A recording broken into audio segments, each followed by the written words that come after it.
When we see dragonflies flying in the mid-air, we can expect rain.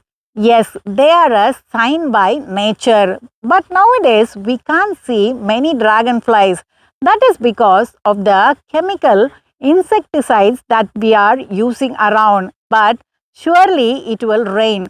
Even when we hear the frogs croaking at night after a little shower, we can predict that there will be no more rain. Yes, nature has given us some signs to show what is going to happen. We should have the knowledge to observe and predict.